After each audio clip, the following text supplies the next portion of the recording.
Hello and welcome to another episode of The Diplomat, brought to you by diplomacybriefing.com. Do please check out the traditional April Fool's edition, which is always hilarious, full of funny gags and diplomacy satire. Wardy, I'm freshly shorn and less egg in a nest now and just, well, egg. You join us for our continued coverage of the Nexus Season 7 press finals game. And in addition to our play-by-play, we thought we would do a little side series, shining a spotlight on each of our 7 finalists and have a look at their respective journeys to the finals game through the prelims and the semis. I'm joined once again by Mr. Eric Grinnell from sunny Florida. How are you, Eric? I'm good. It's you and I have an interesting time filming shows because we're 5 hours apart. So we either get together in the morning or we get together in the evening. So it's bright really and early for you today. What time is it in Florida? 7. It's going on 8 o'clock now. We started doing our prep and talking at 7 a.m. and it's weird to be awake in Florida at 7 a.m. and not walking by the beach watching the sunrise. So well, it's all right for some, isn't it? Excuse me? It's all right for some. It's bright here now, but it's bitterly cold. And I have to go and do some leaflet delivery after this and have some lunch. So yeah, we're just coming up to 1 o'clock in the afternoon. Leaflet delivery. Is it election season for you? It's what? Election season? You said leaflet delivery. Yeah, this is I'm a parish councillor, elected official in the lowest tier of local government in Britain. It sounded like electioneering. That's what I asked about, if it was election season. It's non-partisan, but local news. Oh, community okay. Stuff. You're doing free work for the town council. Got it. So yeah, you can call me counselor if we get serious. Yeah, I'll call you counselor. I'm a former magistrate, so if I call you counselor, you got to call me Your Honor. Yes, Your Honor. I'll be on my best behavior then. So yeah, today we're kicking things off with a participant in semi-final A. That is Ewok, and we have him here relaxing, as we saw in the previous video, coming into the finals as defending champion. And he was far too high and mighty to join the likes of us riffraff in the preliminary rounds.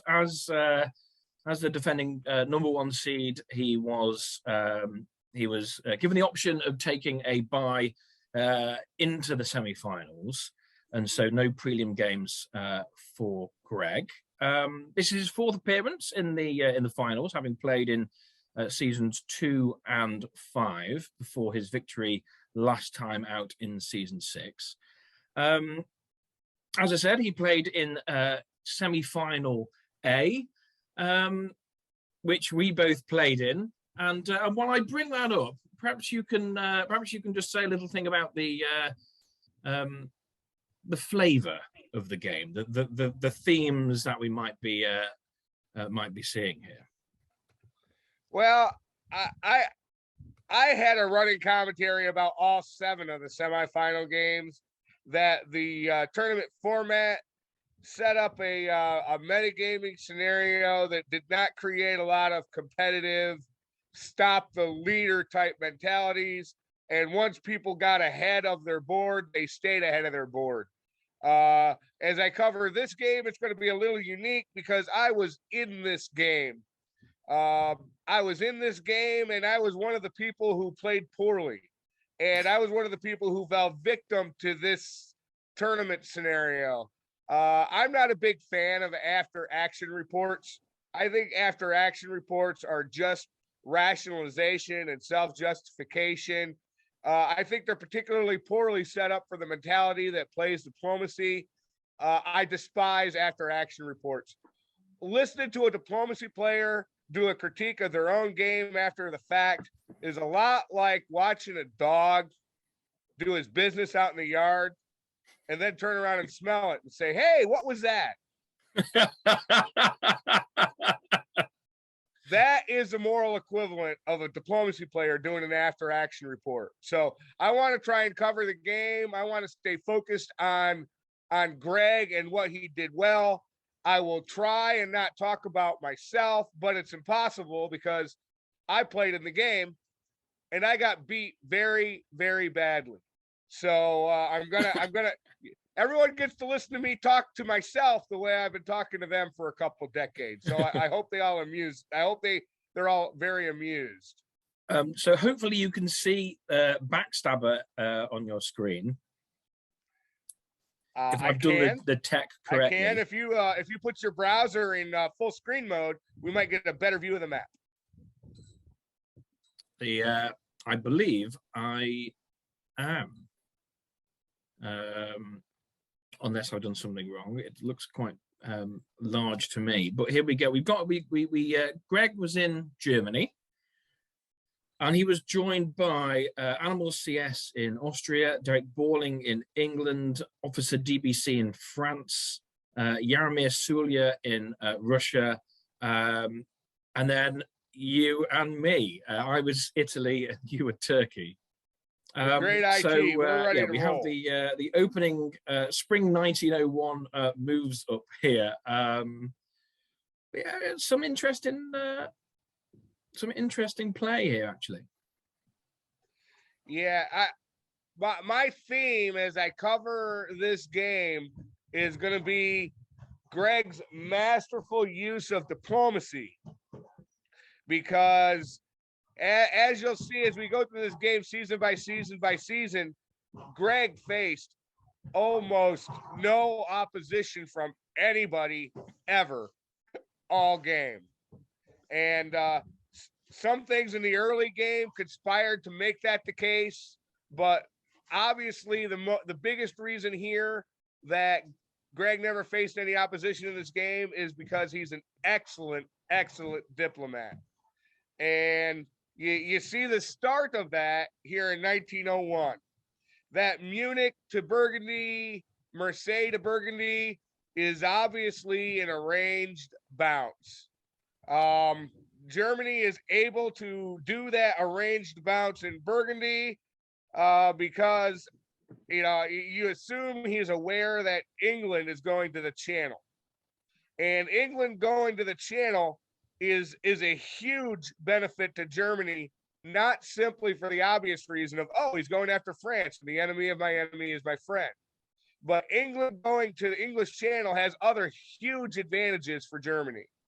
The biggest of which is he doesn't have to worry about getting bounced out of either Democrat or Denmark or Holland, wherever Germany doesn't open to. England is not going to bounce Germany out of a dot. Yeah. He can't bounce Germany out of a dot because his only sure build is Norway, and he's only got one unit to take it with, and that's that fleet in North Sea. So Germany doesn't have to worry about getting bounced out of Holland or Denmark. The other thing that Germany knows is unless the diplomatic text of this game changes dramatically between spring and fall, Germany's going to end 1901 with a vacant North Sea. And when you're Germany and you end up with a vacant North Sea at the end of 1901, that's when you start to drool and bounce a little bit in your seat and get excited and giggle, because that means you've got someone playing England very poorly, and you're going to have a great start to this game. So tell me, because I have seen Marseille and Munich bounce in Burgundy before, but I've not seen it that often. What is the benefit there besides not having each other in Burgundy? What is Greg hoping to achieve there? That France doesn't get Belgium? It's just keeping each other honest kind of thing. Yeah. It's just a keeping each other honest kind of thing. If Germany's wanting to stay in Munich, he sometimes he's a little bit nervous about Tyrolia. He wants to keep a unit close at hand. Some Germanys don't like going for 3 builds in 1901, and the obvious dot to not take is Belgium, because if you give up Denmark or Holland early, you're in a very bad place as Germany.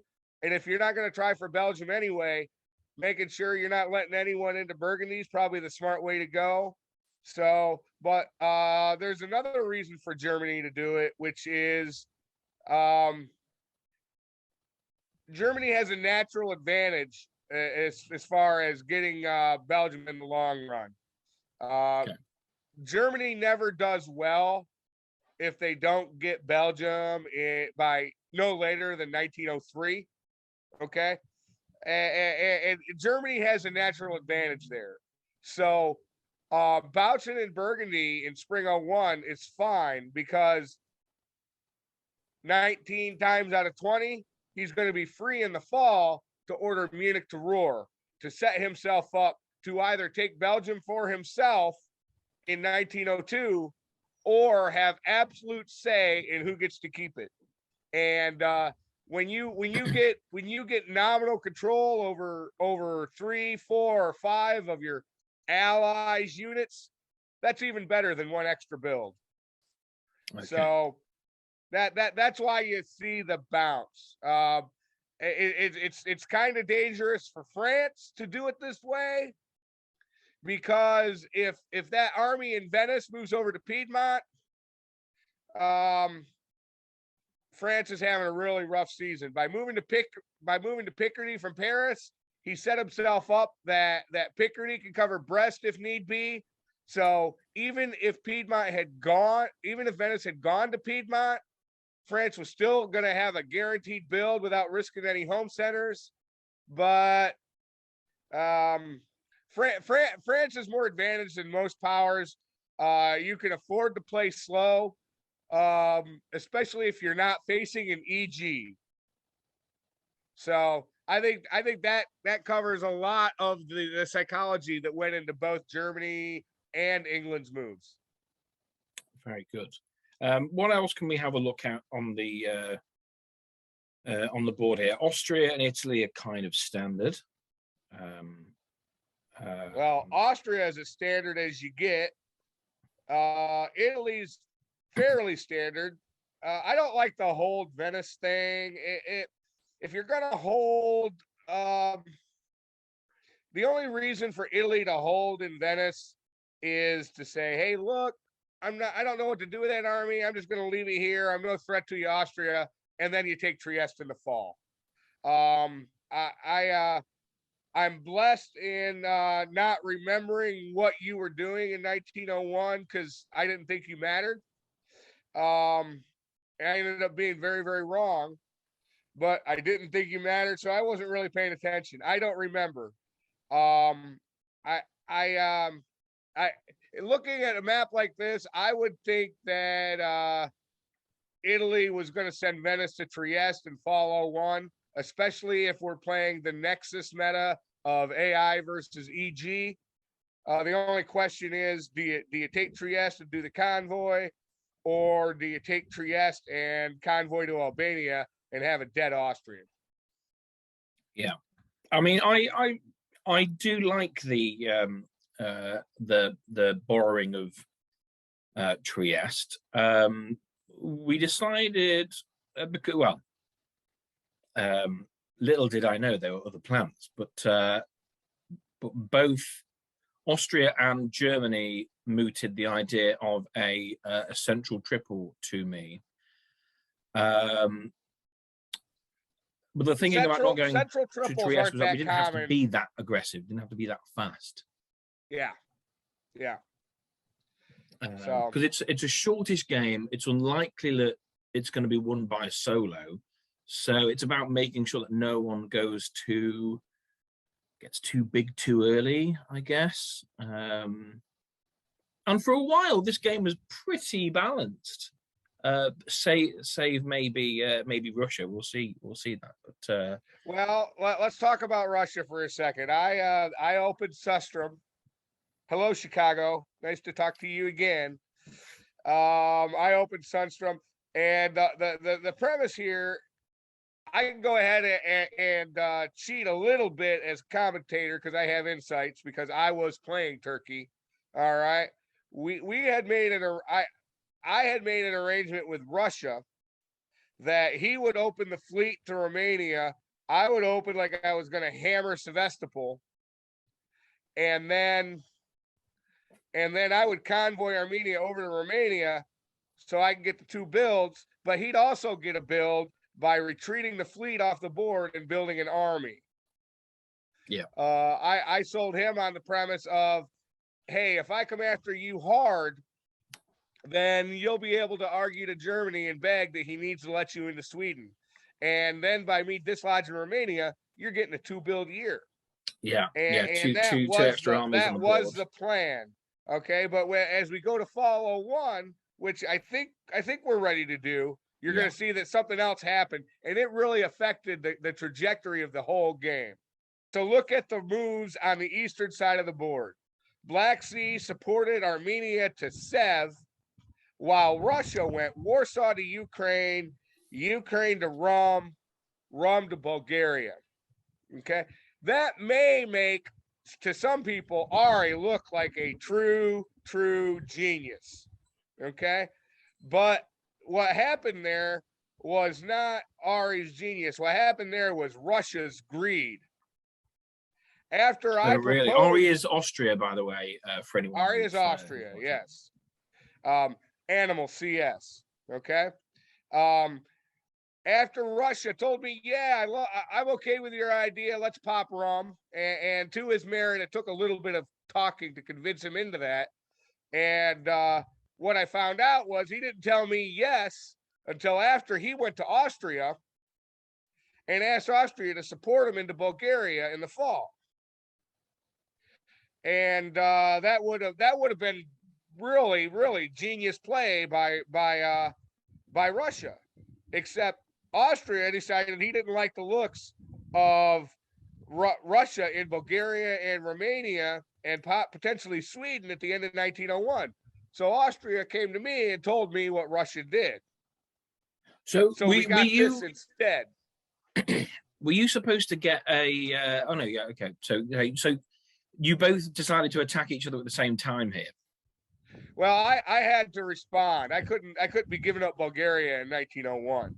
So I made the decision to go ahead and take Sev, take Romania, eliminate Russia as a threat because he seemed like a schemer when he agreed to let me pop Rom and then made a play for Bulgaria. I made the decision that if I was in Rom and I was in Sev and I was building 2, I could get Bulgaria next year. And that's all fine and interesting for the whole Russia, Austria, Turkey, Italy story. But this isn't our story. This is Greg's story. And why this matters is these were very bold moves in the East. And after fall 1901, the AT is all that anybody was talking about on the board. And when I, as Turkey, went to England and said, you got to figure something out. You can't leave North Sea vacant against a player as strong as Greg. If you do, you're doomed. And England turned around and said to me, I'm not worried about Germany. I'm worried about the AT. Shut up. So by having this really bold open, not only did I weaken Russia, which is one of Germany's big threats early on, I also drove England into Germany's camp. So I set Ewok up to walk away with this game. He I put him on a 150-yard fairway on a par 3, and he put that ball right on the green, brother. Well, this is the first time I've seen like these this game back in any sort of detail, really. Yeah, if I knew what was going on in the East here between you and Russia, or well, you and Austria against Russia, I'd probably move Venice into Trieste here, and that is going to set up a very different game to what it was. Well, if you'd have moved Venice into Trieste right here and done so without buy-in from Austria, I'd have won this game. Mm-hmm. And given my playing style and the natural advantages that Turkey has, there's a 50-50 chance I'd have soloed this board. Interesting. So were you ever tempted to make that pitch and just say, this is No, I what's couldn't make happening, the move to pitch. Trieste, bouncing out of Greece? I don't know. Because I was really kind of excited about the whole plan with Romania and Sev, and I wanted that to come off desperately badly because I thought it would be fun. And I couldn't approach you about Trieste because the second I approach you about Trieste, then you go talk to Austria about it, and then I'm not getting Rom, I'm not getting Sev, and I'm losing Bulgaria. I see, yeah. So it's a big risk. Yeah, that's why I didn't pitch anything about Trieste to you in 1901. I'm surprised that Ewok here decides to bounce Sweden. Yeah, I made that happen. How did you do that? I approached him and I asked him whether or not he was going to bounce, and he said, "No, I'm not going to bounce. It looks like you're going after Russia real hard." And then I fed him the original plan, which was already not the plan. So I lied to him. I go, "Listen, man, I'm not going after Russia. That's not what's going on here. I'm stopping this AI before it gets going." So so Germany knew that there was an RT. So yeah, he bounced Sweden. I made that happen. Interesting. Yeah, so let's have a look at the rest of the West. As you predicted, we've got remembered we've got an open North Sea, which you said Germany should be very happy about. Munich does indeed go to Ruhr.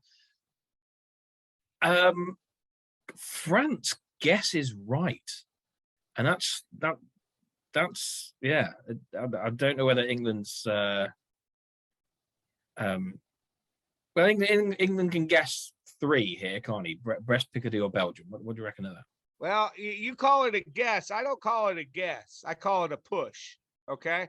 So because you weren't in Piedmont and Germany was not in Burgundy, then Portugal and Spain were free to pick up.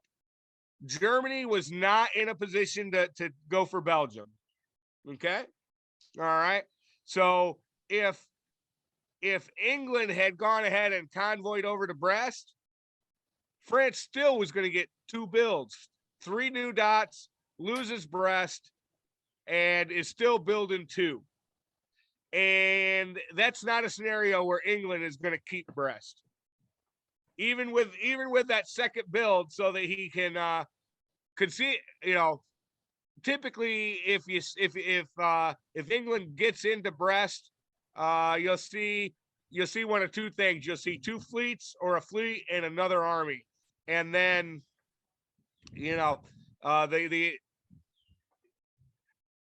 I don't consider this a guess by France. I consider this good game theory, and he figured it was a push.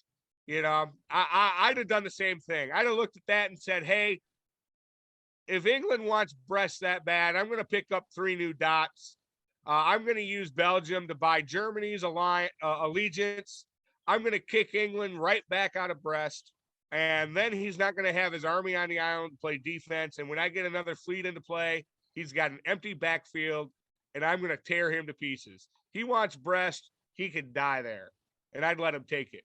So France played that whole scenario there exactly the same way I would have. So is this a bit greedy from England then? It's not greedy if you make the calculation that France is going to cover Brest. If you think that France is going to cover Brest, you've only got 2 choices here. And one is to go to Belgium, and the other one is to go to Picardy.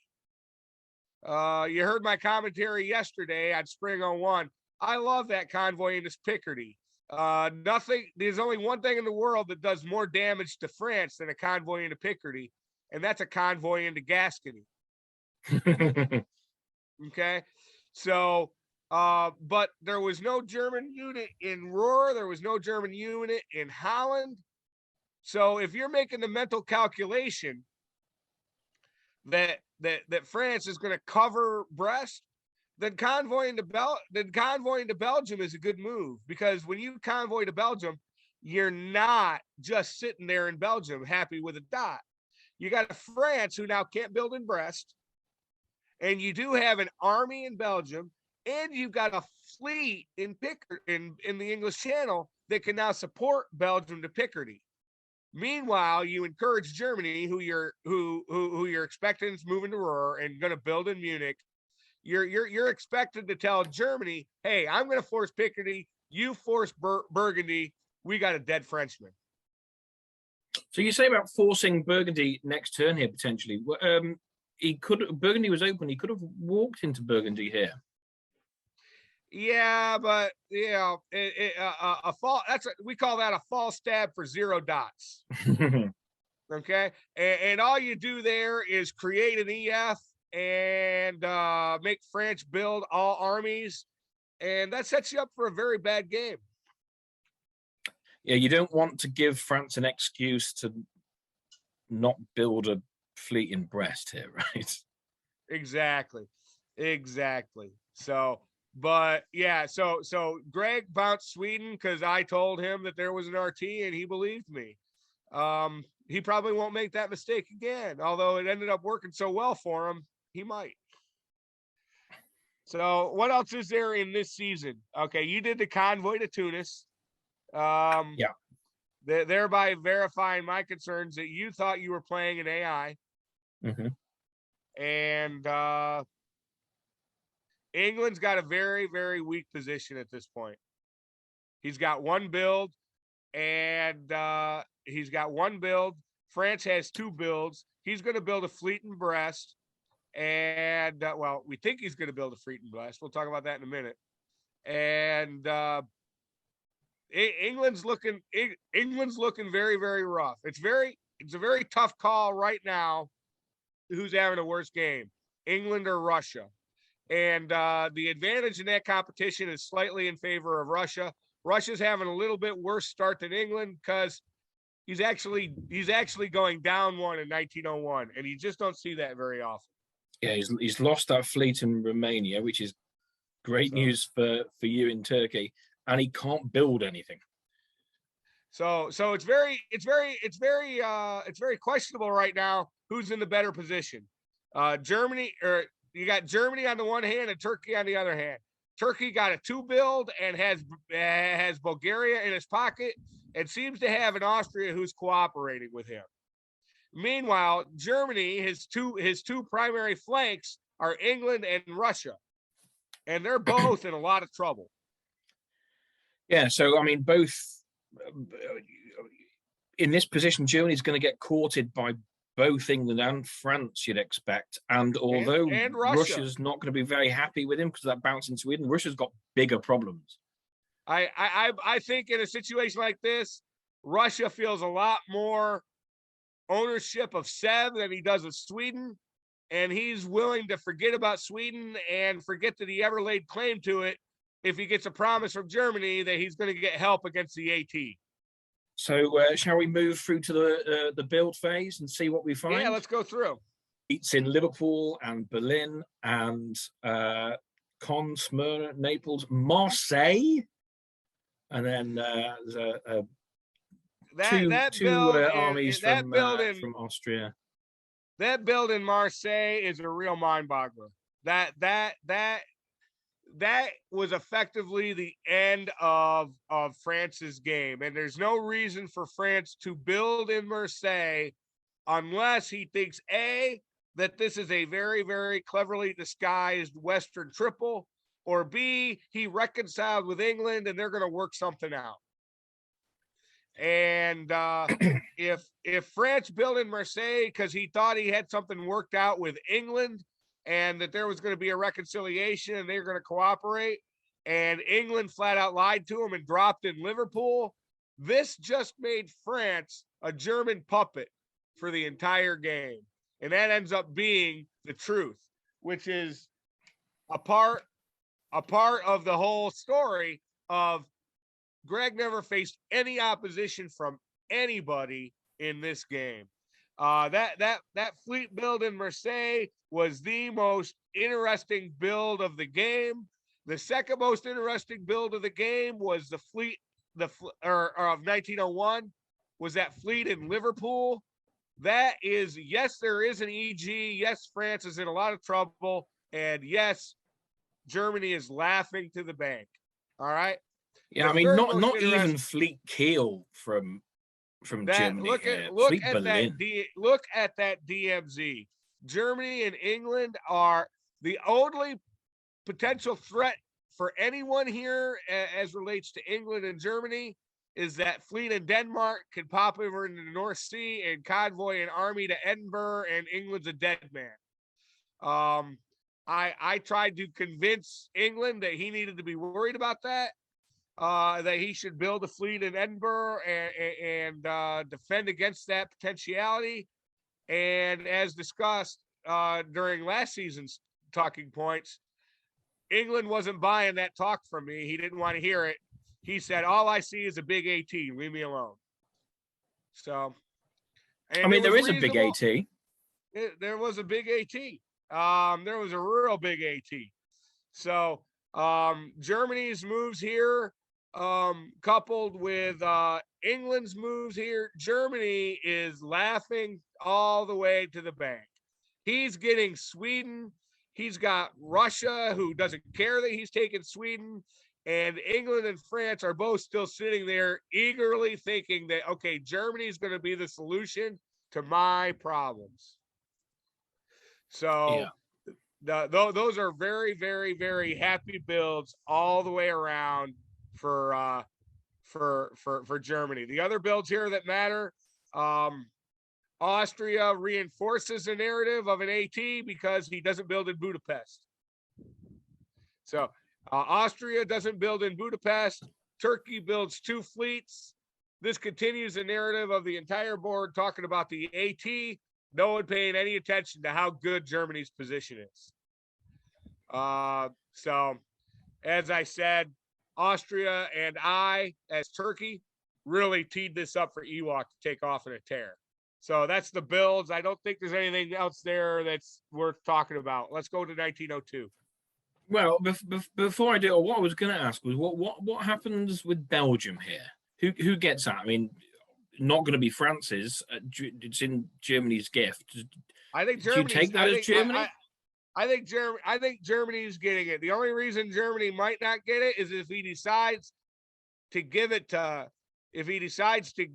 England or France to buy their loyalty. And I don't think he's going to give it to France. He didn't just create this big, huge DMZ with England so he could turn around and antagonize England by helping France into Belgium. So what would be the benefit of giving Belgium to England instead of taking it himself? Look at what England just built. What did England just build? Fleet Liverpool. Pretty anti-French. If you give him a dot, what do you think he's going to build? If you're Germany, you're hoping for Fleet Liverpool. Fleet Liverpool, yeah. So get them engaged. That would be why Germany would let England have Belgium in this scenario. But I don't even remember. I intentionally didn't go over the moves of this game before I sat down to talk about it, so I could be more of a commentator and less of an AAR diplomacy player smelling their own poop. I don't remember who took Belgium here. I'm going to predict, though, I think Germany's probably going to take it for himself because he doesn't really need to give England a dot here to keep England loyal. All he's got to do is give him promises. Okay. So let's see. Well, we have the Wales convoys to Belgium with support from Holland. So, England does get, or at least is in it. That there is really, really smart play. It's really, really smart play. If you look, Greg plans ahead. Greg plans very far ahead, and you see it here because he's obviously going to take Sweden. Okay, And if he's going to take Sweden in the fall, England is pinned because England can't go take St. Petersburg, because if Russia's getting into Sweden and then getting knocked out of Sweden in the fall, England has to stay in Norway. So if England doesn't get Belgium, England's not getting a build at all. And in England, who's sitting here in this situation, if he doesn't get Belgium and he's not getting a build at all, he starts to question what he's getting out of this alliance with Germany. Mm-hmm. And Greg prevents that. Greg never, Derek in England never once until the eventual stab happens, never once says, what am I getting out of this alliance with Germany? Right up until the second the hammer falls on his head, he thinks this alliance is working great for him.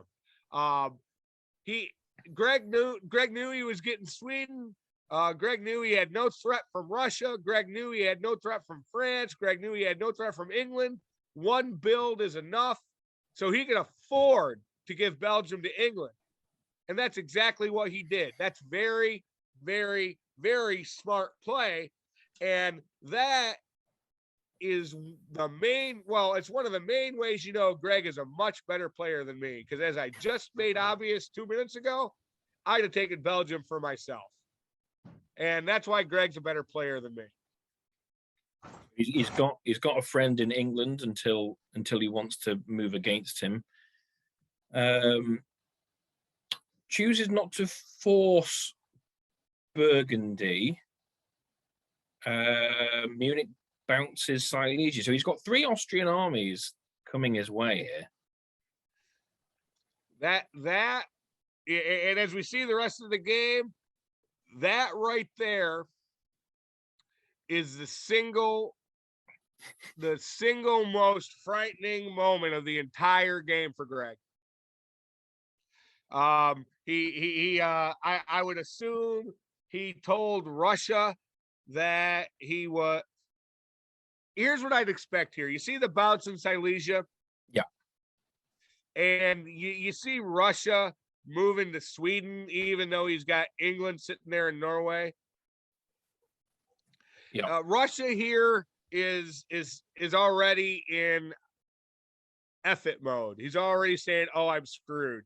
He's taking that advanced unit in Ukraine. He's falling back to Moscow. Okay. He's not doing anything here other than trying to survive. And he's not doing anything here other than trying to survive. So I would expect that Germany told Russia, I'm coming to Silesia. I'm coming to help you. I'm going to take Sweden. Go ahead and park your fleet there and we'll dislodge it so that you can retreat it off the board and get another army so that you can put an army in St. Petersburg and use it to support Moscow. Yeah. And that's what I think Germany was selling to Russia at this point. So, so he's buying friendship from England. He's buying friendship from Russia, and he obviously has said that he's not worried about trying to buy France's friendship. Now, does that mean he's hostile to France, or does that mean that France has already offered the puppet to him? We don't know which one yet. We don't know. Okay. Is there any chance Roar and Paris bouncing in Burgundy is arranged? Or is that just I mean, he knows he's not going to get into Burgundy, Ewok, but like, is he just trying to prevent France to get into Burgundy? There's a very high likelihood it was arranged. There's a very high likelihood it was arranged. Because if he wanted Burgundy, he had Burgundy. He could have just forced it. And he didn't force it. So yeah, there's a very high likelihood that the bounce in Burgundy was arranged. So but the real interesting thing here is France is still not covering Brest. So yeah, so it's tough to say. Why does Picardy go for Belgium? He must have had he must think he's getting support in, surely. France is probably playing on tilt here. Are you a poker player? If you're a poker player, you know what on tilt means. That means that you're angry and you're playing emotionally. Okay. All right. France getting talked out of building Fleet Brest and getting stuck with Fleet Marseille while England builds Fleet Liverpool. That's a really rough sucker job. So France is playing on tilt. So all he's trying to do here is hurt England in any way he can. He's hoping that he's won Germany over more so than England. If he's thinking that after Germany didn't build in Kiel, he's not reading his map. Okay. People lie, maps don't. Okay. And if you're France and you see in that situation, you see Fleet Liverpool and Germany didn't build in Kiel, you know that you're facing an EG. But he was playing on tilt, like I said. There's no Italy there to help him. There's no Russia there to attack on the north to help him. France is feeling very isolated here. He's got Stockholm syndrome. He's got no chance here but to hope that Greg is going to work with him and decide to take out England, who's left North Sea vacant. So, if Greg helps him into Belgium, and England goes into Brest, he's taking Brest back in the fall anyway. So he's throwing a Hail Mary, hoping that Germany's going to solve his problems. And as we see, that's not the case. Let's look at the rest of the board over here. So we covered Italy's reacting to this AT by getting into a defensive stance. But then again, I think I was told I was getting Trieste this turn, which is clearly fibs. The Austria not wanting to send. As far as you were concerned, was Serbia moving away? Well, this is doing AAR and not commentary. As a commentarian, I wouldn't know this. Okay. But as an AAR, I know what was going on here. Serbia was supposed to go to Trieste. The fleet in Greece was going to go up to Adriatic, and we were going to have a dead Italian. But what's going on in the background here is Austria saying, hey, this 18 thing is working great, but if you get too big, you'll just swallow me. So I insist on Romania. And I told him, I go, look, man, if you're in a position to take Romania after spring 01, go ahead and take it. I don't care. It's moving backwards. It's moving away from the front to take a dot. I don't like it, but if you're there, go ahead and do it. And then lo and behold, spring posts, and everything bounced. Galicia didn't make it to Silesia. Serbia didn't make it to Trieste. This guy's gaming me. So he's creating bounces, and he's going to turn around and shove those armies down my throat.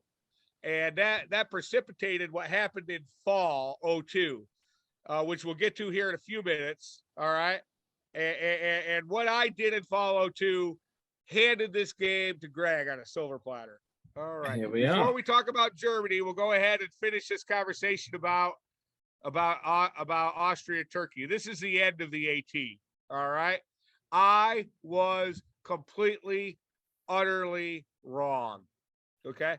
I did not expect Austria to keep his promises to me on the AT. You see, I bounced him out. Of Romania.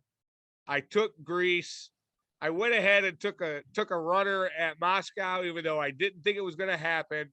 I was wrong every step of the way. He cut Warsaw for me. He moved Tyrolia to Piedmont. He moved Bohemia to Tyrolia. Within the context of Greg, that's still good news for Greg, even if it had gone down the way Austria thought it was going down, because now Austria is focused on dismantling you, not attacking Germany. Mm-hmm. But I didn't like all those bounces. I thought he was playing games on me. So I bounced him out of Romania. I took Greece and I killed the AT. And we will see the rest of the game here is clear sailing for Greg, especially after what you do in 1903. So, I was hoping for a stab here from you, but wasn't necessarily expecting it. The support from Ionian was because I wasn't expecting Serbia and Black to bounce and run, right? I expect Serbia to go up to Trieste and Albania and Aegean to that bounce in Greece, or for you to self-bounce in Greece. Yes. Yeah, well, that's what I sold. That's what I sold Austria is. And I was going to self-bounce in Greece to keep you out. And he was going to move Albania to Greece and Serbia to Trieste. And Austria took all of that information to you. You were in full possession of all those facts. And I tried to convince you that it wasn't happening, that you should let him into Trieste and that you'd have a dead Austrian. And you didn't believe me. That's how that went down. So that's how that went down. Germany finishes creating this the hugest ever EGDMZ. Baltic supports Denmark to Sweden. Russia disbands that unit, just like we discussed. Although he's not going to be able to build now. Excuse me? He's not going to be able to build now because he's lost Moscow. So he's going to be in Warsaw and St. Petersburg. Split units. He's in trouble. Well, but Russia, I didn't like what Russia did here. Okay. It's fall. You've got winter. You own 2 dots. You have 3 units. You're going to have a disband anyway. Don't retreat that fleet Sweden off the board. Retreat that fleet Sweden to Finland or Gulf of Bothnia so that you've got some play as you conduct diplomacy going into the winter season. Yeah, because this was full press. This wasn't rulebook press. Yes. By retreating to St. Petersburg and taking Sweden off the board, he has no diplomatic leverage at all. He has no diplomatic leverage at all. England, like I said last season, England did not send Norway to St. Pete. If England had sent Norway to St. Pete, Russia would have just retreated to Norway out of Sweden. So that's why Greg giving Belgium to England was so wise. And if you look, he vacated Holland and sending Holland to Kiel so you can start taking it and pivoting it to taking it to another front. I would guess that Holland is probably going to get Convoy to Livonia. That's every bit as good as getting a build. So by sending Holland to Kiel, he gets the advantage of the build without having to take Belgium, which lets him give Belgium to England. So I expect you're going to see another fleet build out of England, and you're going to see an army built in Berlin for Sweden, and Germany's going to move to Silesia and to Prussia, and Convoy to Livonia would be my guess. All right. Is that to try and prop up Russia for the time being, or to get his slice of the Russian dots? The answer is yes. That's why you prop up Russia, to make sure that ultimately you get his dots. So okay. That's what I expect. If my memory serves me correctly, I'm completely wrong about what Germany does in 1903. But the story here right now is the collapse of the AT, and Germany's got an empty runway all the way down the board. He still hasn't done anything hostile to France. So France, who's sitting there and dealing with an England who's coming after him with everything he's got, is still gonna be friendly to Germany and do what Germany asks him to do, which ends up being a theme throughout the game. So once again, no one has attacked a single German unit or a single German dot all game. The closest Germany has come to any opposition or any threat whatsoever in the first 2 game years is in spring 2002, the move to Tyrolia, Bohemia, and Silesia. that immediately evaporated and follow too. Okay, shall we have a look at the builds? Army Berlin, 3 army builds from you in Turkey. Fleet Liverpool, as you said, and Austria decides to pull the army which is furthest away from his homeland in Piedmont. Yeah. There's a little bit worth talking about here within the context of the tournament. Okay. And someone who doesn't know what's going on diplomatically or doesn't understand the tournament as a whole might look at those 3 army bills and go, what the heck was that? But what's interesting about here within the context of looking at the tournament is when I built those 3 armies, I made the same offer to you that Riaz made to Karthik in game B. And Karthik took Riaz's offer. And as the future will show us as we go through this game, you did not take my offer. And looking at the difference in the outcome, should be fun moving forward. I know it'll be fun for me. But, you know, the most powerful thing here is England built Fleet Liverpool. So England built Fleet Liverpool, and until he cracks France's nut, England doesn't have any builds on the horizon. Doesn't have any builds on the horizon at all. He's just hoping Germany will help him take St. Pete, would be my guess. Yeah, that's the only thing that's, likely. Because France is in a decent defensive position here. And it's probably not, Germany is, it sounds like an England problem. Germany doesn't really want to help England that much, just enough to, keep him on side. As you said before, he doesn't need to give him anything apart from promises. Well, and he gave him promises and Belgium. And most people here would be expecting Germany to help England get St. Pete's. I suspect you're going to see Kiel, Convoy to Livonia coupled with moves. Germany may keep one of those armies at home, because if he sends Munich to Silesia, he's got to send Ruhr to Munich. And now he's very exposed to that English army in Belgium. So I'd expect Germany to convoy to Livonia and to send one of those armies east and keep one sitting around in the west, keeping people honest. So, again, this continues to look very, very good for Germany. Well, there's the convoy to Livonia. That's the thing that immediately attracts my eye. I love the convoy to Livonia. I absolutely love the convoy to Livonia. It's one of my favorite moves in the game. And a player who doesn't see it coming can't read a map. I will say this. Russia knew it was coming. We talked about it at great length. He knew it was coming, and he told me, I don't care. I told him he was going to lose St. Petersburg. He told me, I don't care. This is more of the story of the game, which is my aggressive play early and my big jump made me the boogeyman and made no one look at Germany. If Greg was Jesus Christ, then I was John the Baptist.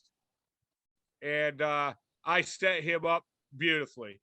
Not on purpose, but through my own poor play and greed and overly aggressive overextension early on. The story of this map right now is I opened the entire board up for Greg because I played too aggressive. So, you're moving to Trieste and you're up into Venice from Apulia. I assume that was at the invitation of Austria. Yeah. So you said about your offer to me, Austria made a similar offer, and it was hard to tell if either, or which one, if either were genuine offers. My figure was that I'd rather have Austria there without the ability to build fleets than Turkey behind me in a timed game. I know it was a sort of random end date between 3 years, but I thought, don't really want Turkey behind me was my thinking, despite the triple army build. Well, the one of the stories of the game here right now is I'm at 8 And Yeah, so I'm you're gonna, 8. Germany is second on 6. yeah, that's a huge gap. Huge gap. So it's hard to trust the big 8-setter. You know, an 8-setter turkey in 1903 is a 800-pound gorilla. I understand Bear in what mind, I'm happened only there. on 4 dots at this point. So Well, and so I'm is bringing up Austria. the You and rear. Austria combined are the same size as me. But Yeah. I'm going to lose Moscow. I'm going to lose Greece. I knew these things were coming. I didn't attack Austria because I was greedy and I thought I'd get away with taking all those dots.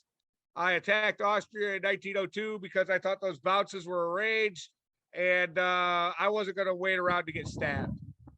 Germany uses Rohr to support Belgium. So we were wrong here. He didn't send either of those Berlin, Munich. He didn't send either of those units east. He decided that he was gonna make sure he didn't get stabbed in Holland, and he convoyed Berlin to Livonia, not Kiel. So, and this is a testament to Greg's patience and strategic thinking, because he could have locked up Warsaw, Moscow, St. Pete's right here, right now. But instead, he chose to keep his thumb on the scale as relates to the relationship between him and England. He doesn't have anything to worry about from England now. Is Kiel to Holland to stop a stab, or is it so Holland can support Belgium in the fall and Ruhr can do something else? So like Ruhr is now free to attack Burgundy with Munich. Munich's got nothing next to it, so that doesn't need help. That's not going to get attacked. That's very possible. But if that is the purpose of it, it also accomplishes the goal that I just said. So, in addition, it also means Germany can take Belgium whenever the heck he wants. And if he accomplished that by answering England's request to please put yourself in Holland so you can support me in Belgium, that's all the better. All the better. So, France continues to play an unfathomable game. I see no value whatsoever, none, zero value whatsoever to Brest to Gascony. That makes no sense to me at all. The only reason for Brest to go to Gascony is if he was worried about Venice to Piedmont. Worrying about Venice to Piedmont is the only possible reason to order Brest to Gascony. And when you're facing an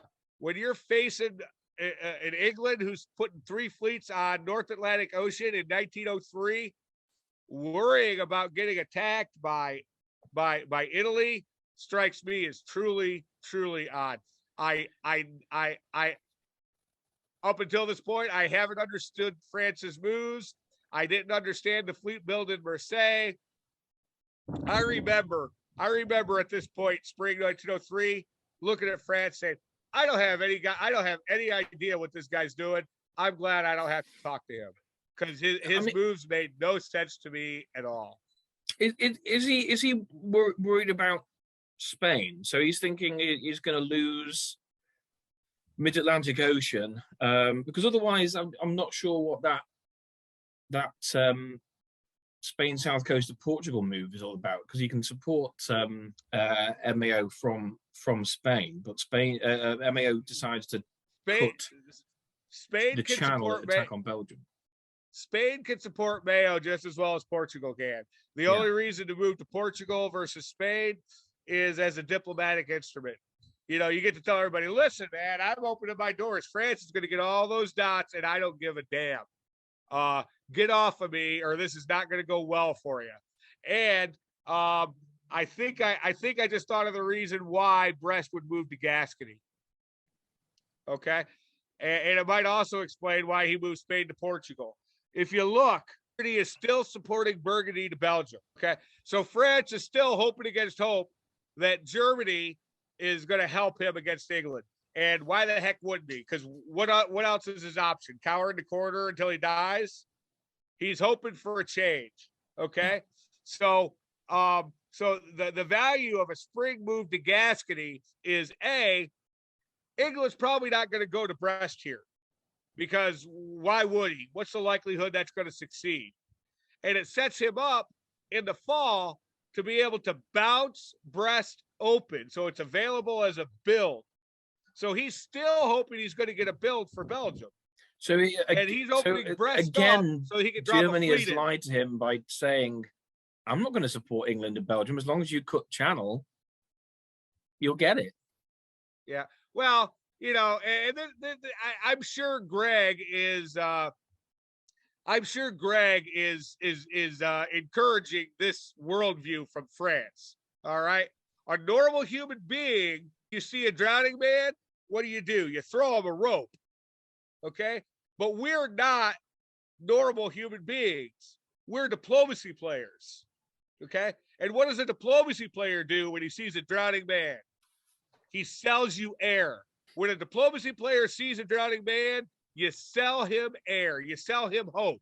And that's why France is continuing to attack England and Belgium, that in spite, even though there's really no chance it's going to be successful. But what else? Especially, I've just realized that he misorders as well. Not that it made any difference because it wouldn't have worked, but Picardy supports Burgundy to Holland. Had Ruhr not been supporting Belgium, that would have been costly error. Oh, look at that. Look at that. You're right. I missed that. Yeah, I was just wondering what this red line was. So Mayo cuts English Channel. Okay. Mayo cuts English Channel. So, but for Ruhr supporting Belgium, France's attack on Belgium would have been successful.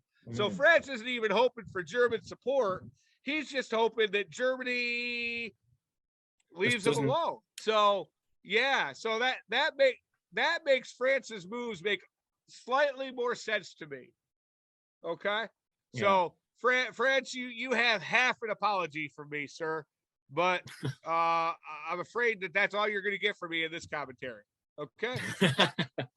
Good eye on that, Wardy. Good eye. I didn't even notice the misorder.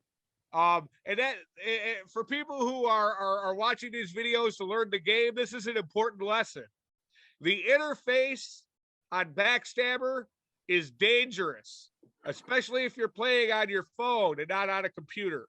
And especially if you've got fat fingers and thumbs. And you and I are the fat finger bald guy crowd, brother.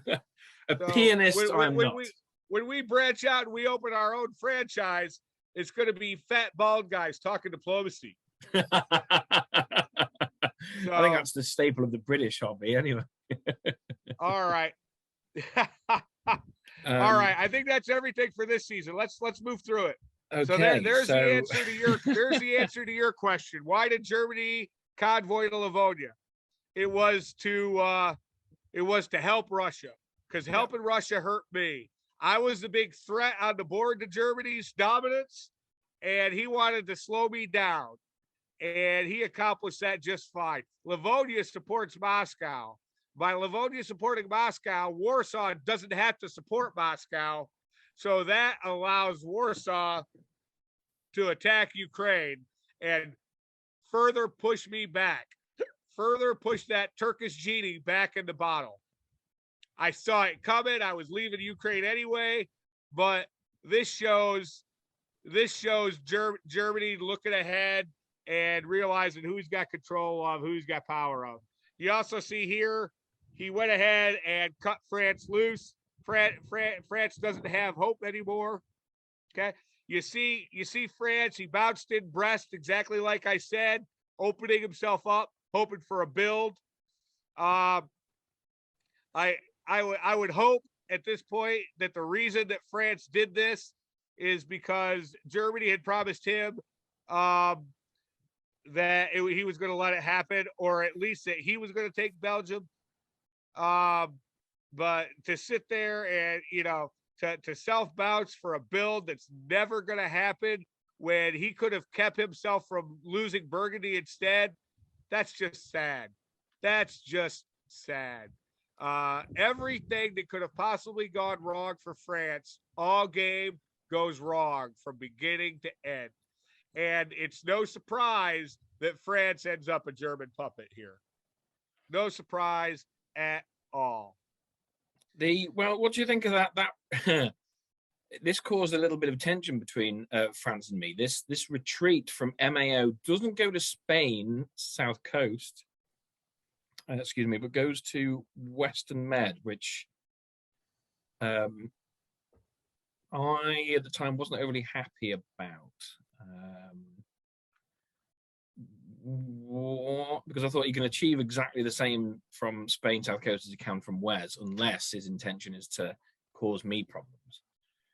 Well, one of the best places on the map to go hide and hope to get a survival is Spain and Portugal. At this point, France just got dislodged out of Burgundy.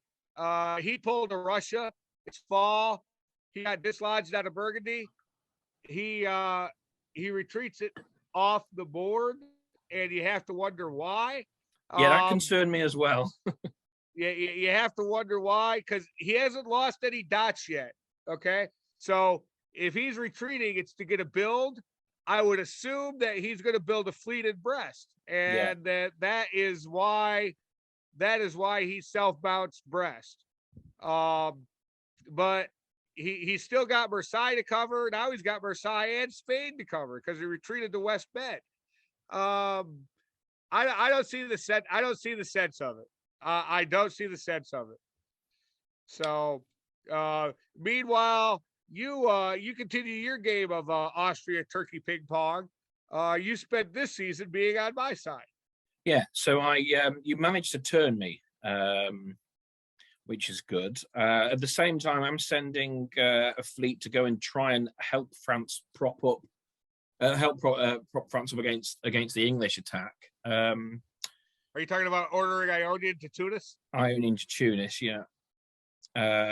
Which I was glad about after that retreat to Wes. But then it meant that we had a guess, because I could have gone to Wes if we needed a fleet there, and he'd be in Spain. But yeah. But remember here, he retreated Mayo to West, having already seen your move to Tunis. No, that is true. Yeah.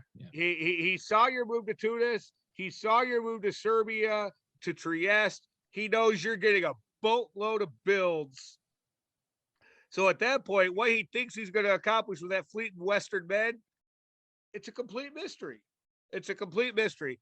The retreat to West Med makes exactly as much sense as building the fleet in Marseille did. Apologies, I shouldn't have made this shape. I should have gone 0. Okay. This was incidental. I meant nothing by it, folks. No virtue signaling. I am not a white supremacist. I think I missed that. Maybe I'm too sheltered in my little old England Cheshire countryside ways. I'll educate you about it offline later. But the liberal left has decided that this no longer means okay. That this means white power. Oh, really? Oh, right. I was that's completely American Sign Language be damned. This does not mean okay anymore. All right. Oh, blimey. Oh, well, thank you for that heads up. Yeah. I could have got in serious trouble. Yeah. So after we've talked about what this means, I'll take you on a tour of the world. I'll take you down to Brazil, and I'll teach you what this means. Okay. But so there you go. So this is an interesting moment. What's going on in the East is an interesting moment for Germany. He's got to really take inventory here, because you just jumped up. You just got 3 builds. Yeah, so Austria Trieste, supported you Serbia, to and Greece Greece in the spring, and then I helped you take Serbia and Trieste in the fall. So Austria is down to 2. I am down to, and you're at 8. And Germany he took no builds this year. Think about that. He took no builds and still ended up with a dominant position on this board. Yeah, but look, I mean, he's still in a better position than England, right, to grow off France, presumably.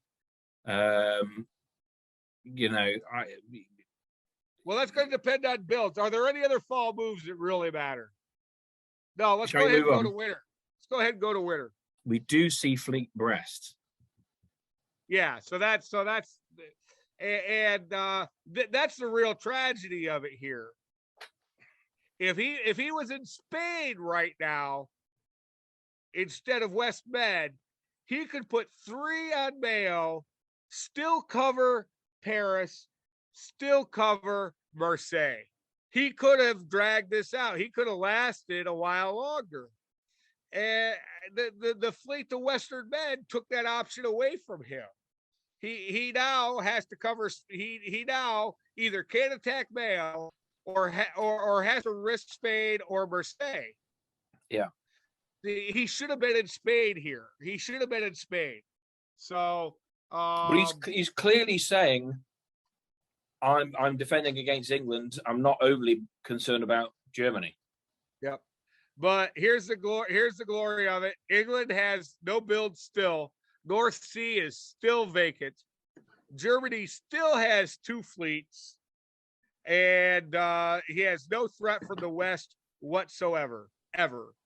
And coordination, Russia actually got a build here, and that Russian build in Warsaw is just as good as a German build because Russia is obviously at this point doing whatever Germany tells him to do. Yeah.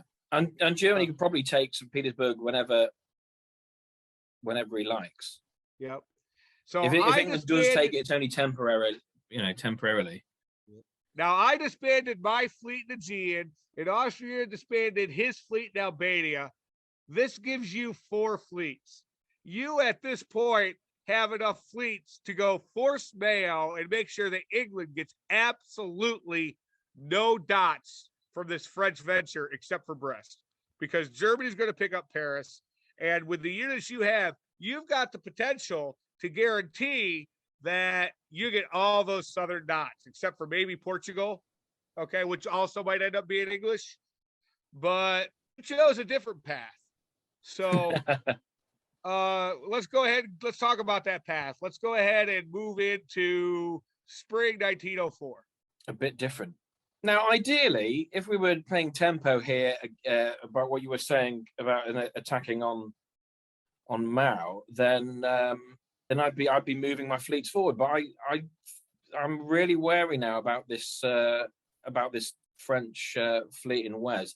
He tries to dislodge England out of MAO by tapping English Channel and going power 2 against MAO, but that would have allowed a retreat into Spain because Gascony moves away from Iberia. I still think it's what I said earlier. I still think it's France playing on tilt. Okay, look at Picardy. It's not covering Paris. It's not supporting Brest. It's still hitting Belgium. All he wants to do is to hurt England. That's all he wants to do. He's just playing on tilt, and some days you're the dog and some days you're the hydrant. And this game was France's game to be the hydrant all day long. I mean, this is brilliant from Ewok because I'm sympathetic to him because it's very, very frustrating. But look what France did here. He didn't cover Paris. He didn't cover Marseille. He didn't cover Spain. He attacked England in mid-Atlantic. He attacked England in Belgium. He's got one goal here. It's I want to hurt England. I want to hurt England. He's clearly been told here. Like Greg said to him, you cut support from English Channel. I will support Picardy into Belgium. He takes it himself. So here's where Germany really takes control. He's moved. He's got a unit into St. Petersburg, and he rolls out of Sweden, follows up from Baltic, puts the fleet in Skagerrak. That's against the North Sea. He's popped an English army in Belgium, which he'll keep. So this is the move from Greg. And he said to me at this time, it's like, I don't think you're right here. You move, I move. I don't think you're right here. This is the glory of the position. Greg didn't have to promise Belgium to France. And I'll bet you, knowing what I know about Greg, he didn't even promise him Belgium. I'll bet you he told him the truth. I'll bet you he said, hey, listen, man, I can't give you Belgium. I didn't get a build last year. We still got to kill this Turk, okay? I need to get a build. I'm going to take Belgium. But here's what you get out of it. I'm going to get out of Burgundy. Okay. So now he played England here a little bit differently than I did. He obviously is cutting England loose. Okay. It's over. All right. But he takes Belgium, and then he does this move up to St. Pete, and it does the shift down to Sweden and down to Skagerrak. I would have done that differently. I would have told England, all right, man, we got it now. You're going to get St. Pete's. It's a spring move. I would have let him take Norway into St. Pete. I'd have supported him in with my army Livonia. Okay? And then I'd have sent Sweden to Norway, Baltic to Denmark. Then in the fall, I would have used Norway to support Livonia to St. Pete, and Norway would have supported Livonia to St. Pete. Denmark would have walked into North Sea, and England doesn't have a leg to stand on. And in the end, it doesn't matter. We all know that Greg won this game. Okay. But what we're going to see later is England putting up a staunch defense and putting 3 on North Sea and keeping Germany out of North Sea all game is the only reason that Germany didn't solo this board. And if Greg had played his stab on England a little bit differently here, if he'd let England into St. Pete, taken Norway, then kicked them out of St. Pete, and sent Denmark to North Sea, Greg would have soloed this game. Well, here's the main difference between those two moves, right? You by doing that, Germany is taking a dot off Russia as well, and maybe he doesn't want Russia to have to disband. Russia's doing him a solid by working against you in the south. But he is taking St. Pete off Russia. He moved Livonia to St. Pete right now. Yeah, but he's got the option to move out. He could, and I actually can't remember what he does do. But with this option, you can send that army through to Norway. Well, he could also do St. Pete, support Sweden to Norway, Skag to North.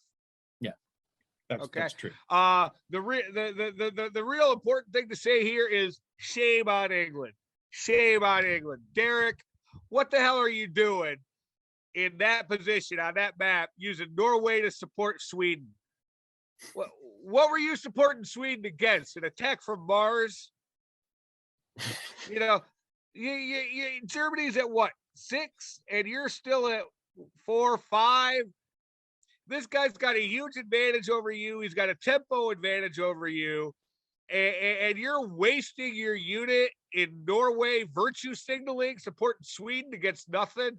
Yeah, there's no real reason for Norway not to just tap Sweden, to keep it honest, right? Exactly. Hey, are you holding Sweden? Oh, you're holding Sweden? Good. Okay, I'm going to send Norway to Sweden, so everyone's happy. We'll keep each other honest, okay? That's exactly right. That's exactly right. Yeah, he loses Norway in the fall anyway if he does that, but at least it costs Ewok a unit needing to cover the retreat. Norway has been German for a long time based on the way England chose to focus on France. Okay? So my demise continues. Your ping pong game continues. Well, I was told here, if I was to turn on you and knock you back further, then he will stab England. Now, I was super worried about this EG at the time. Maybe in hindsight, I didn't really want this stab to happen. Don't know, but well, this is the wisdom of Ewok. This is the wisdom of Greg. Oh well, if you'll work with Austria again and attack Turkey, I'm going to stab England. Well, guess what? He'd already made up his mind to stab England. mm. So it cost him nothing, and meanwhile got you moving away from the front. Because And I give Austria a build. And you totally obliterate me, what do you have at the end of it? You got a bunch of units in the corner of the map, nowhere near the stalemate line, nowhere near Germany, nowhere near a position to help you take the French dots. He talked to you into giving up the board in return for a promise to do something that he was going to do anyway. And that was without being able to see his Hitler eyes, as Lady Razor has shown as he possesses. You know, I've gotten a lot of feedback from our first show, and a lot of people had a lot of comment on the Hitler eyes joke. And I think it's unfortunate, given the history that I'm trying to live down. I think the one thing I really wanted to walk away from that broadcast, not having happen, is people greatly amused by Eric Grinnell talking about Hitler. That's a lose-lose for me. I really screwed that one up. I don't know. I kind of see it now. You pointed it out. Anything else? Well, you'll never unsee it. You'll never unsee it. All right. Is there anything else interesting here, move-wise? I don't see anything else move-wise. Oh, here's something else move-wise. Venice to Piedmont. Okay. Yeah. If you had told France that you were coming to help, and he said, "Oh, please come to Piedmont, please come help me," then that move is good. Okay. I think that's what this was, because we were still concerned. Because if you didn't have buy-in from France, you moving to Piedmont is just more of the story of why France became Greg's puppet. Okay. I think at this stage everything was agreed. Okay. All right. Well, let's move on to the next season then. Well, England made the smart move here. He knew he was losing Norway, so he made sure that he did not lose North Sea. Okay. Which brings me back to Russia, and he did keep the Russian dot. He did keep St. Pete. Okay. So he's building 3 here. He's building for Norway. He's building for Belgium. He's building for St. Pete. Okay. Excuse me? But loses Munich to a retreat. Well, that's just one of those accidental things. I don't think he knew that was going to happen. I don't think he intended for that to happen. But at this point, I wouldn't worry about that much. I wouldn't worry about that very much. The only reason the retreat to Munich really matters is this really, really bizarro England convoys Picardy to London. But let's take a look at what we're looking at here in the north and the west. So Germany has now locked up mainland Western Europe, and Derek is in North Sea. He's already starting the process of retreating to put himself in position to secure North Sea by sending Mayo to Irish to Mayo. Okay. And which brings me back to what I said. This is the only thing in this entire game where I could point to and say Greg could have done this better. If Greg had talked Derek into St. Petersburg in spring 04 and then turned around and sent Baltic to Denmark to north and Sweden to Norway, support Livonia to St. Pete in the fall, Greg would have soloed this board because he'd be walking into North Sea right now. England's disbanding 2. He's building 3. Greg could have soloed this board if he had sandbagged England into St. Pete in spring last season. What would you be thinking his 18th is there? Moscow, Warsaw, one of them? The stalemate line always runs through Switzerland. Okay. Yeah, but he's unlikely to get Tunis here, isn't he? He doesn't need Tunis. He's going to get Warsaw. Yeah. So, you got 3 English home centers. You got 3 German home centers. You got 3 Scandinavian centers. You got 2 low country centers. You're at 11. Okay. Paris and Brest puts you at 13. Marseille puts you at 14. Spain, Portugal puts you at 15, 16. Okay. St. Petersburg, 17. Warsaw, Moscow. Yeah. He was never going to get Tunis, not with your 4 fleets. Okay. But he was so far over the line as relates to Germany. And let's not forget, he's got Austria. He's got Austria helping him. His 18th center could have easily been Vienna. It could have been Venice. It could have been Trieste. Everybody, think of this. He's got a devastated England. He's got a devastated France. Russia's throwing to him. Austria's throwing to him. You think he's your ally, and you're trying to shove all your units into corner as fast as you can. This is a laugh riot for Greg. He loves. Yeah, but in the other end, I'm trying to be clever here, right? So I think, right, France needs army builds. None of us knew that England was going to convoy Picardy into London for a dot. I'm trying to arrange with France to blow up Wes, because he doesn't need that unless he's fighting me or England, and he needs to be fighting Germany. So we agree, as far as I'm aware, to blow up Wes so he rebuilds it as an army. Meanwhile, but he obviously didn't. He obviously wasn't convinced that England wouldn't go take Spain. Maybe. Meanwhile, Ewok is trying to get me to either arrange to bounce and allow France in, bounce with Burgundy and Marseille and don't go through with it, or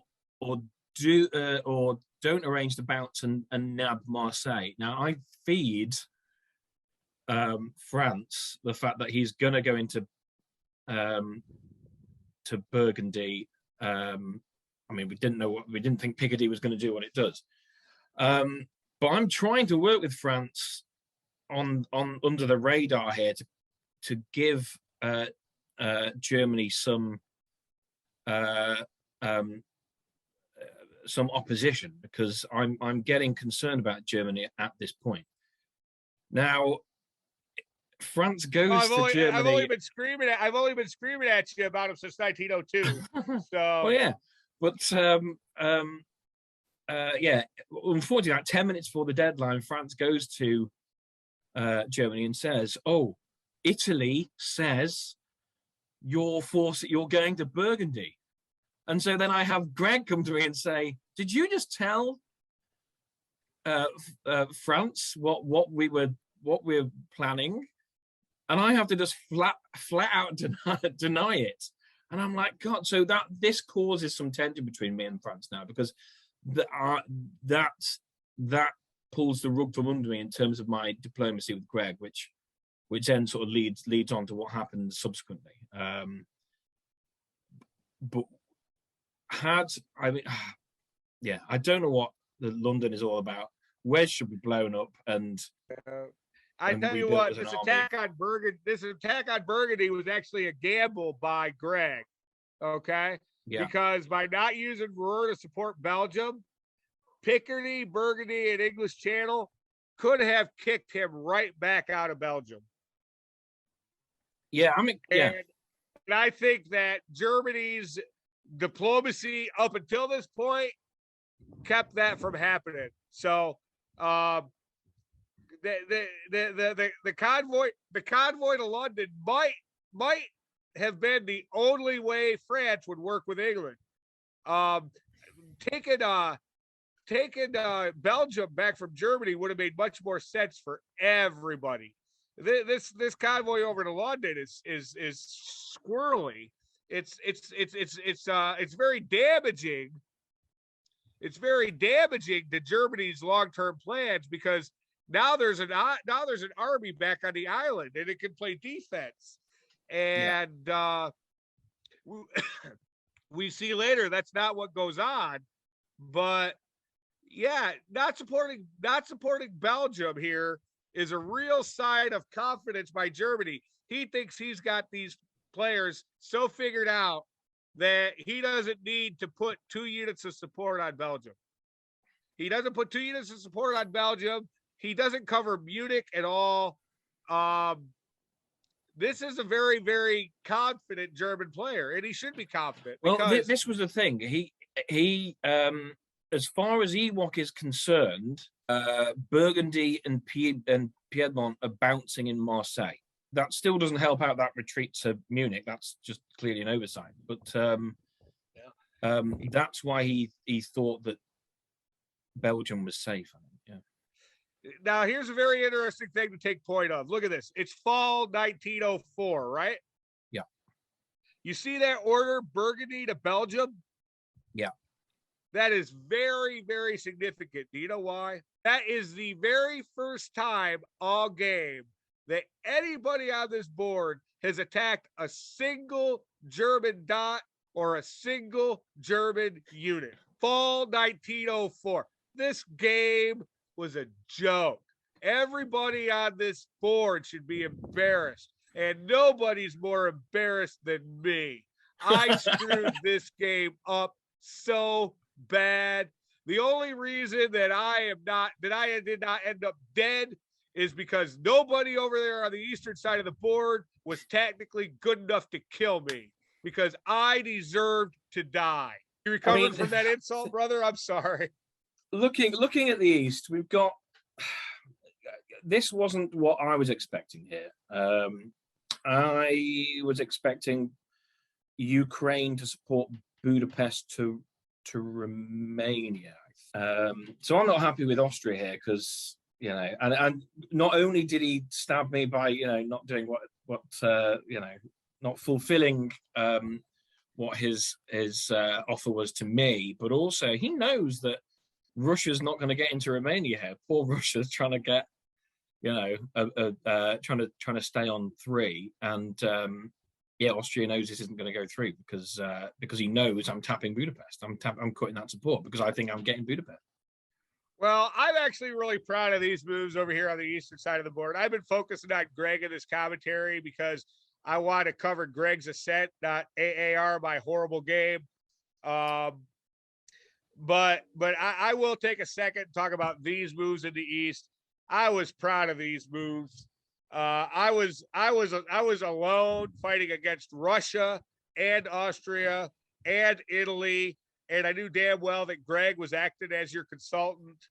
And I know for a fact you guys assumed that I would be knocked down to 4 at the end of this year and have no chance of keeping Sev next year. And I rained on your parade. Does that sound about right? Yeah. I think that's about right. I can't remember what happens next, but it wouldn't surprise me if we were to say what happens next is Austria builds in Vienna. That's what happens next. Yeah. Let's not lose track of this very important nugget. Okay. I gave you 3 builds, and then you turned around and you stabbed me. Okay. And what did you get out of it? So far, all you've gotten out of it is 1 Austrian build. We'll always have Paris, Eric. Well, let's move on and see what happens next. Okay, we got to build phase. Okay. Yeah, so there's that Austrian army in Vienna you were just talking about. Warsaw is pulled, so that's very much still Russia pointing in your direction and not worried about Germany, who's just plonked down 2 armies, although he's got the French army in Munich to worry about, and two army builds from. It's very interesting here. France's builds continue to boggle my mind. England and France here have the chance of putting Germany back in the bottle. Okay, but France doesn't build Army Marseille. France builds Army Brest. England just convoyed him to London. These guys could have put together a very stout defense that would have kept Germany from getting any French or any English dots. And France builds wrong. And I suspect that France and England both are going to move wrong next year. I'm a little pressy here. I know what happens next year. What happens next year makes this whole scenario of Germany stabbing England, England convoying Picardy to London, one of the most bizarre sequences of events that I have watched happen in my entire career as a diplomacy player, because it's just bizarre. It's just absolutely bizarre. If the goal here was to stop Germany, if he'd have put that build in Marseille, then North Sea could have gone to Eddie, London could have gone to Yorkshire, English could have gone to London, Mayo could have gone to English, Portugal could have gone to Mayo. The only problem there is you're coming. So obviously France had more to focus on than just stopping Germany. Well, I mean, yeah, I was there to try. Well, yeah, I'm in Wales because I was trying to blow up that French fleet for an army build, and I'm in Piedmont to try and defend from Germany. Yeah. That's why I'm there. What happens is rather different, which we'll see in a minute. But yeah. Well, I think we're done with build. I think let's go ahead and go to the next season. So interesting. Yeah. So that bounce in Trieste, you thought you were getting Trieste. Austria knew he was getting a bounce, and the reason he wanted that bounce was because it was going to get him Romania in the fall. I think that's everything that matters, especially about the ascendancy of Greg for spring 02. You ready to go on to fall? Yeah.